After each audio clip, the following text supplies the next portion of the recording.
മൂന്നാം മോഡി ഗവൺമെന്റിന്റെ ആദ്യത്തെ ബജറ്റ് പഴയ വീഞ്ഞ് പുതിയ കുപ്പിയിലാക്കിയ പദ്ധതികളാണെന്ന് യൂത്ത് കോൺഗ്രസ് ജില്ലാ പ്രസിഡന്റ് വിജിൻ മോഹൻ പറഞ്ഞു. കേന്ദ്ര ബജറ്റിൽ കേരളത്തെ അവഗണിച്ചതിൽ പ്രതിഷേധിച്ച് സംസ്ഥാനതലത്തിൽ യൂത്ത് കോൺഗ്രസ് നടത്തിയ പ്രതിഷേധ പരിപാടിയുടെ ജില്ലാതല ഉദ്ഘാടനം കൂടാളിയിൽ നിർവഹിക്കുകയായിരുന്നു അദ്ദേഹം. മന്ത്രി നിർമ്മല മന്ത്രി കേന്ദ്രമന്ത്രി നിർമ്മല മന്ത്രി കേന്ദ്രത്തിന്റെ ബഡ്ജറ്റ് അല്ല കേരളത്തോട് മുഖം തിരിക്കും മോദി സർക്കാർ തുലയട്ടെ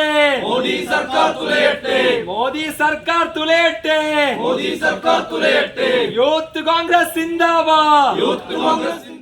കേരളത്തിന്റെ ഭൂപടവും പ്രതിഷേധം അറിയിക്കുന്ന ഒരു കത്തും ഉൾപ്പെടുത്തി ധനകാര്യമന്ത്രി നിർമ്മല സീതാരാമൻ അയച്ചുകൊണ്ടാണ് യൂത്ത് കോൺഗ്രസ് പ്രതിഷേധം അറിയിച്ചത്. കൂടാളി മണ്ഡലം പ്രസിഡന്റ് അദ്വൈത് കെ അധ്യക്ഷത വഹിച്ചു. യൂത്ത് കോൺഗ്രസ് മട്ടന്നൂർ നിയോജക മണ്ഡലം പ്രസിഡന്റ് ജിതിൻ കൊളപ്പ മുഖ്യ പ്രഭാഷണം നടത്തി. കോൺഗ്രസ് മട്ടന്നൂർ നിയോജക മണ്ഡലം vice president LG Dayanandan, Congress നേതാക്കൾ CO Radhakrishnan master, RK Santhosh, CK Rajesh, KSU ജില്ലാ വൈസ് പ്രസിഡന്റ് ഹരികൃഷ്ണൻ പാളാട് എന്നിവർ സംസാരിച്ചു. സന്തോഷ് കൊളപ്പ, സിറാജുദ്ദീൻ, പ്രസീജ്, ആദർശ്, ശ്രീരാഗ്, അശ്വിൻ, വിഷ്ണു എന്നിവർ നേതൃത്വം നൽകി.